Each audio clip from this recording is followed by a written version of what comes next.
ساکن 33 ساله جماعت 10 سالگی استقلالیت شهر ترسونزاده با آن گمان برمی شود که شب 12 ایون تخمینا ساعت 23 در حالت مستی به خانه همسایه 45 سالش آمده در جریان مناقشه به شکم او یک ضربه کورد زده است.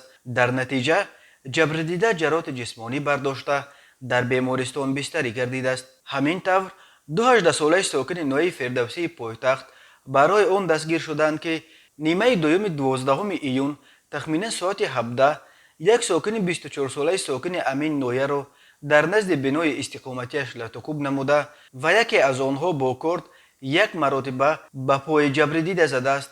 در نتیجه نامبرده جراحت جسمانی برداشته است. به همسایه بدخشم و این دو جوان اکنون جریمه و یا تا 2 سال کارهای اصلاحی و یا تا 2 سال حکم زندان تهدید میکند.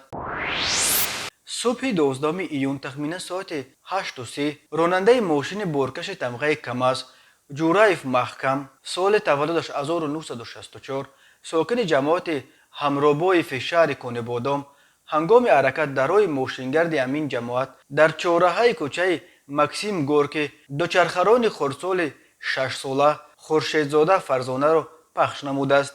در نتیجه کودک در جای حادثه به هلاکت رسیده است.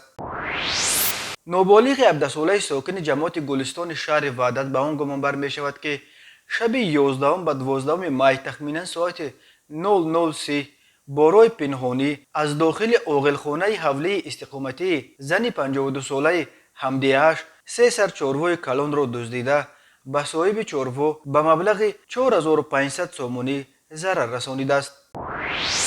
کارمندان شعبه وزارت کارهای داخله در شهر وحدت لیتنانت کلان میلیتسیا صحابالدین رضایف در مسابقه از نمود گشتین طرز آزاد بین کلانسالان که 7-8 ایون در دوشنبه دایر شد در وزن 92 کیلوگرم مقام اول را صاحب گشت. دستپرور باشگاه دینامای وزارت کارهای داخله سهراب عبداللهیف در مسابقه گشتین یونانی رومی که 3-4 ایون در پایتخت با اشتراک 8 دسته و حدود 500 ورزشگر دایر شد در وزن 82 کیلوگرم سزاوار جای یکم گردید.